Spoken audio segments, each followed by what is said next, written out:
This is just going to be like a general information video, a little bit of discussion about dealing with narcissists and their bullshit. What I'm about to go over, I was subject to by too many damn people. Narcissists are completely envious of people who are intimately connected with themselves. They know who they are. They have their values, they have their life, and who they are. Because narcissists have no identity. They don't. They're animals. They're like a cat. They believe they're the main character, just like a cat. Fun fact, cats, when they see humans or other creatures, they assume they're other cats. That's how a narcissist do. Okay. Now, this is important because a big part of this church and hypnotizing people is making you easy to hypnotize. And they do that by, one, poisoning you with tetralead, and two, robbing you of your identity. Because when you have no strong identity, you're more willing to do anything under hypnosis. And if you get rid of a person's morals and values, you're more willing to commit atrocities under hypnosis. This is a control thing. The word is control. Okay. Narcissistic tactics, love bombing. That's when they're like, oh, you're the best thing in the world. Think any relation. If you're a lady out there, you've probably met that guy that's like Mr. Amazing. And then after you marry him, he turns into a piece of shit. That's every narcissist ever. Devaluation. Once you're hooked on them, they slowly start whittling away at your self-worth and self-esteem.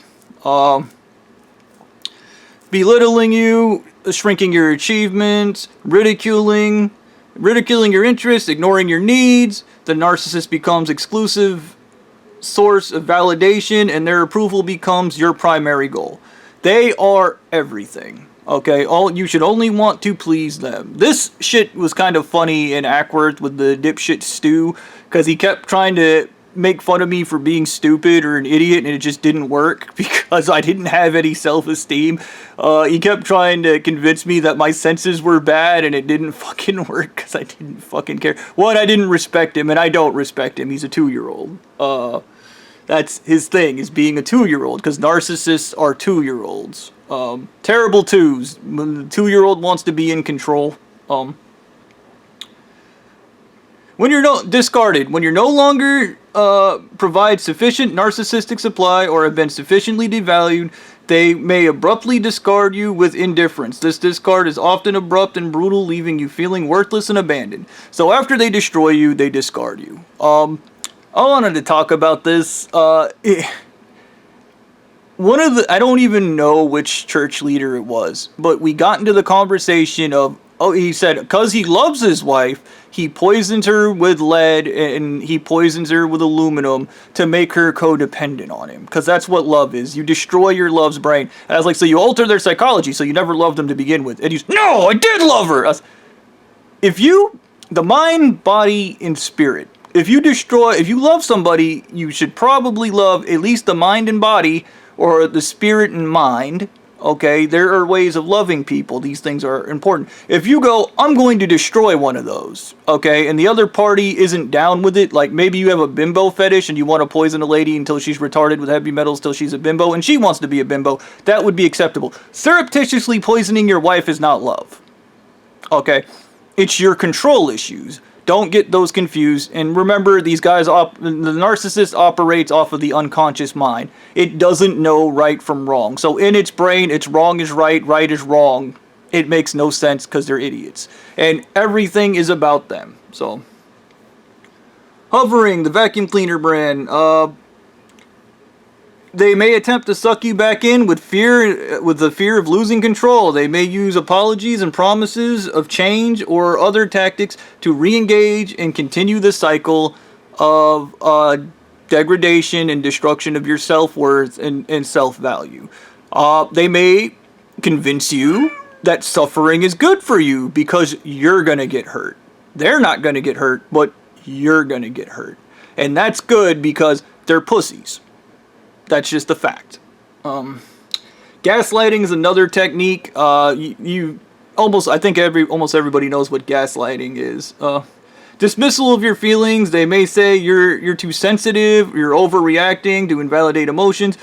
Revisionist history, like this church, they have their own white history. They will deny saying or doing things that you clearly remember, forcing you to doubt your memory.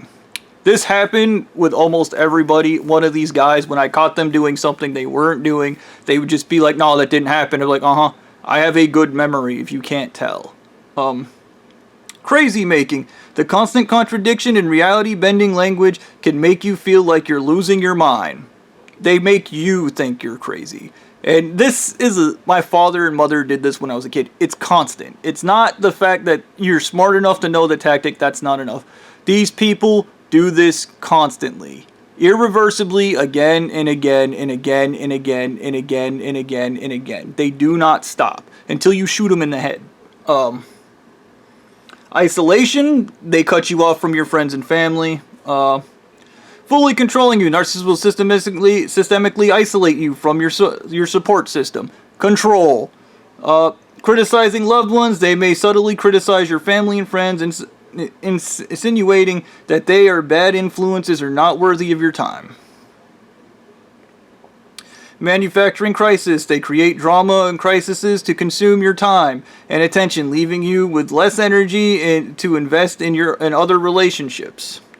Turning you into the problem. They will spread rumors or start smear campaigns to turn your friends and family against you. When others pull away, the narcissist can act as your only support. Think about these people going around town with the video they have of me. That's a narcissistic smear campaign, and everybody in this church is a flying monkey of the narcissist. Another disposable asset they don't care about. But in the church, they are told to value only the church and the church leader, because the church is the church leader. When a person has a big ego, you can often see it in a lot of things. They need giant houses, they need giant vehicles, and these people in their churches is just a monument to their egos. Okay? Projection. We've been over this. It's like their number one skill. Narcissists offload their own negative traits and behaviors onto others to avoid accountability. Accountability!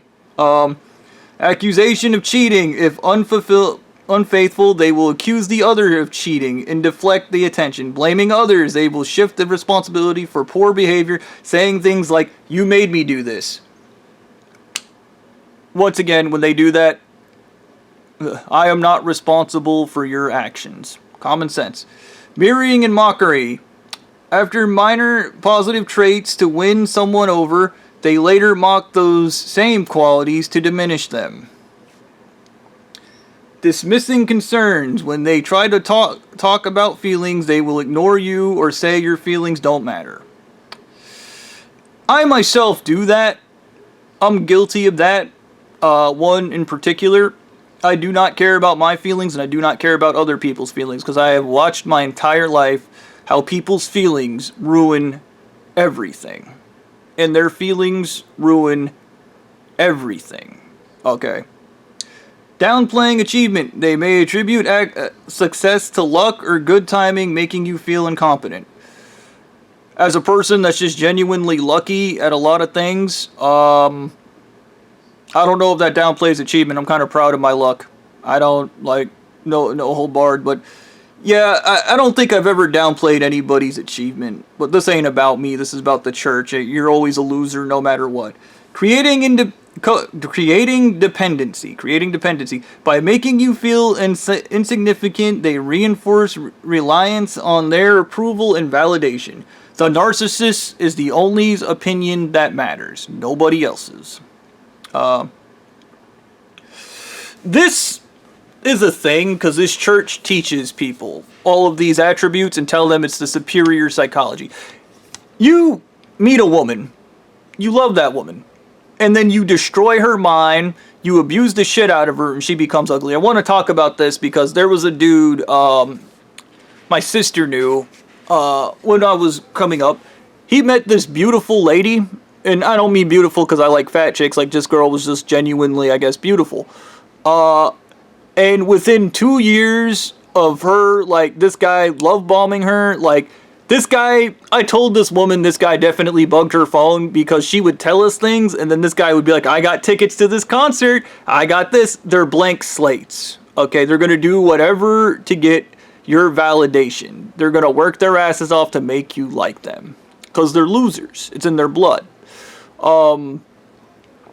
This lady, after 2 years of dealing with this guy, became hideous. Her teeth fell out, and here's the other thing. This guy was so insecure, he would get mad when people commented on her Instagram, and he would run people off and make threats, and eventually he made her ugly. He broke that woman and then ran off. And then when he found out she is getting a new boyfriend, he immediately came back and tried to take her back in. That's narcissism.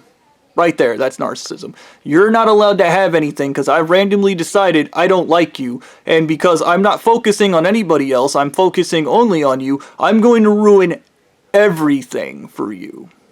That's the plan. I'm going to ruin everything because everything is your fault because you got to let me be the victim. Like, once again, it's a 2-year-old. It's how a 2-year-old thinks.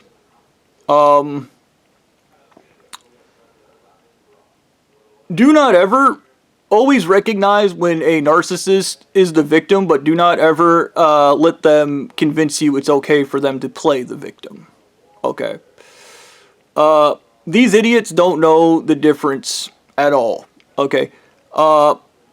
Once again, if you ever feel somebody knifing you in the back, they're always going to tell you it's good for you, because they don't want you to haul off and bust them in the mouth. They don't want to get shot. They don't want to get fucking killed because they're garbage human beings. But I wanted to talk about this really funny event in regards to all that shit that happened at Papa John's when Blondie sent his minions, the mindless idiots, to interview me because he decided he wanted the rich fat wife, which I think is Mary Bowberry. And I mentioned to him when I was a kid, I wanted to be a magician. And then he immediately came in and was like, I've always wanted to be a magician. The problem with Blondie is what I call gray man's disease. And gray man disease is funny because it's Emmett from the Lego movie. You're not special, you're not unique in any form, but you believe you are. But you have no identity. And one of Emmett's problems in the movie is he does lack identity, and part of when he becomes creative, he starts building, is he finds something worthwhile that creates morals, it creates values in himself, and then he becomes a creator. He starts becoming a god of creation. Blondie is a god of destruction because he doesn't have an identity. He is a gray man. He, just like the guy that started the church that wanted to replace Jesus, if you ever find yourself going around going, I'm going to replace that guy, you don't have a strong sense of self or identity. And I would argue part of it is the tetraled brain. I myself knew who I was, but I only knew fragments of who I was by the time these people were done with me poisoning me with heavy metals and being locked in a brain fog for an extended period. It became very hard to connect with reality.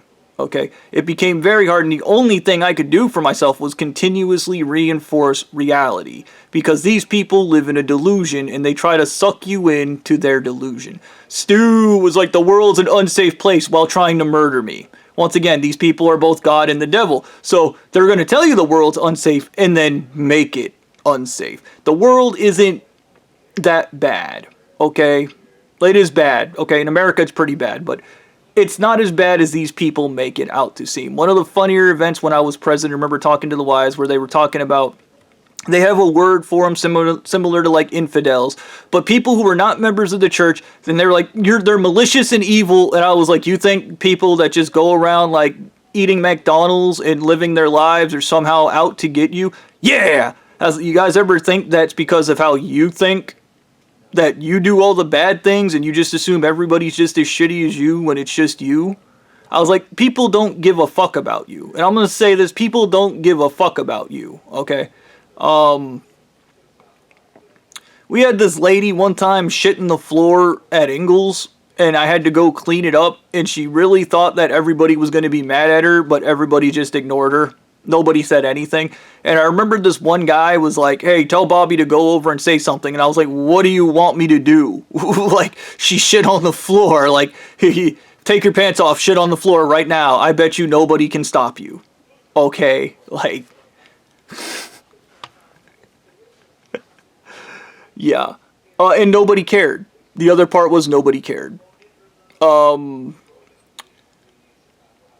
These people are textbook narcissists on every level. And and narcissists are toxic. Narcissists believe by destroying other people's greatness, they somehow preserve their own. When in actuality, the only thing they manage to do is rob people of something they are ornately gifted and or entitled to. This shit, the leader of this church, for example, wants to replace Jesus. The guy that started this church that raped women and raped babies and poisoned people with heavy metals and killed until he got what he wanted because he only cared about himself and eventually went crazy doing drugs in the desert because he believed drugs was the way, drugs was the light, drugs is the only thing that matters because they enable him to withdraw from reality because he doesn't like reality. Okay, that's why they go subjective. And once again, if somebody comes over and goes, it's subjective, it's not subjective. Okay, what Blondie did is definitively bad. He is definitively a bad person. When he turned himself in and then unturned himself in so he couldn't be held to account, he became an awful person. Okay, this is what he does. He is a bad person by nature. The same way Stu is a bad person by nature. The same way Gannon is a bad person by nature. Okay. Narcissists feed off of these videos. Whenever I'm talking about them, you know, they're like, whoa, drama! I need that! They're like Karens or housewives, you could argue. So, yeah. And my father is the same way. He's just a drama brain that causes drama for drama's sake. And then, once again, projection. They accuse you of doing what they're doing. Okay, they accuse you of being evil, they accuse you of being bad, and these people are hyped up, they're not superior, they're not smart, they're only good at lying, is their only skill is they can lie. Like, whatever. I think Blondie was one of the ones that was explaining that whenever he wants a woman and they're not doing what he wants, he just keeps poisoning them with lead until they're stupid enough to do what he wants. And then he goes, that's love. That's what love looks like. Destroying a person's brain is what love looks like to him. Okay. No. You're a disgusting person. Okay. And this stuff was kind of funny because Blondie, like a cartoon character, similar to this guy named Ricardo we worked with. Ricardo! We had this guy, we'll call him King, came in wearing Harley Davidson boots, and Ricardo was like, his boots are shit! And then Ricardo came in with Harley Davidson boots. I came in wearing skinny jeans one time by accident, and Ricardo was like, your skinny jeans are shit! And then he went and got skinny jeans. This dude came in, his name was Brendan, he came in wearing one of those Grateful Dead vests with all the pins in it, and Ricardo was like, his vest is shit! And then he came in wearing the vest. I came in wearing sunglasses, and he's, you think you look cool with sunglasses? You are a loser! And then he came in the next day wearing sunglasses. Because he doesn't have an identity.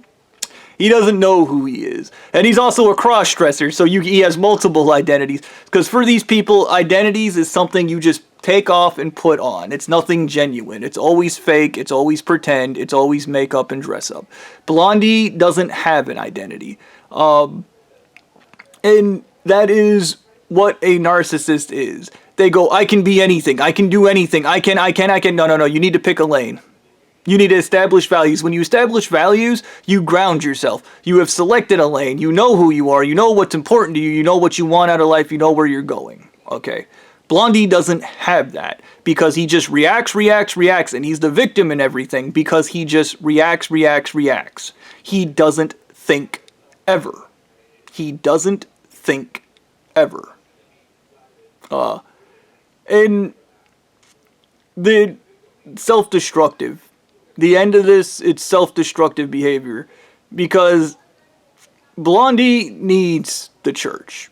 He needs the women the church provides, okay? The only way he's going to get a wife is if he forces her to be his wife through some bullshit because he's not a genuine good person. And his brain, if he wants it, he just takes it by force. And anybody that stops him, I kill you. That's what happens, okay? I'm trying to think of some other shit. I remember Gannon was fucking with me going, he's an atheist. The same way, he's a logical boy. And I was just staring at him because I was like, what are you doing right now? Like, Being the adult, something these people can't do. And this is the thing. Yeah, the FBI loves gray men because nobody notices them. Nobody cares about them. And I guess that's the true about the narcissist, is they don't really have anything. The charisma's a secondary action. Okay. I have met so many people in my life that have literally been like, "You're a loser," and then later copied whatever thing. And my idiot friend Taco, when I was growing up, did this shit notoriously, where he would say some shit, some smug remark, and then later fucking copy or steal it because he had no identity. Okay. Doesn't know anything about life. Okay. It's what happens when you have no life experience. Yeah. To recap, you should never be poisoning your spouse with heavy metals to control them. You should never be insecure about your spouse leaving you, because if they leave, that's what happens. Grow up. Okay. And you should probably, if you're a part of a church that rapes you in the ass, poisons you with heavy metals, keeps telling you they have the superior psychology, and at the end of that superior psychology is nothing but obedience. Obedience being taking it in the ass mentally, emotionally, and physically, and spiritually. You just take it in the ass and you do whatever they want, and they keep telling you it's good for you, it's good for you, it's good for you. Get out of there. They do not care about you. Okay, and they're going to love bomb. They're going to use the same tactics they so graciously gave you. They're going to love bomb. They're going to lie. They're going to commit every atrocity they can. And maybe if they can't get you back and you make them crazy enough, they're going to try to murder you. These people tried it on me because they couldn't handle that I am a genuine person. They couldn't handle the fact that I just bobby my way through everything. All I do is bobby. I don't have any other skills in life, believe it or not. Okay. If I had a skill bar, it would probably be like 1,000,000% psychology, 45% ingenuity, and like 1,000,000,000% fat chick porn. And I could have a quality of life, but this church won't let me. They murder any woman I like. I try to have anything for myself, they send somebody out to take a hammer to it. Because I'm a genuine person, and what they want is to break me. They do not want a genuine good person out there, because I can outshine them simply by being me, because I'm good enough. And I've always been good enough. I've been better than Stu this entire time. Stu openly admitted, had somebody pointed a gun at him, he would have broke down and cried. And believe it or not, I got to witness him break down and cry when somebody aimed a gun at him, because he's a coward. And he can't handle the fact that I didn't back down, that I didn't get scared, that I didn't respect him, that I didn't give a fuck. Okay? Because Stu is a coward.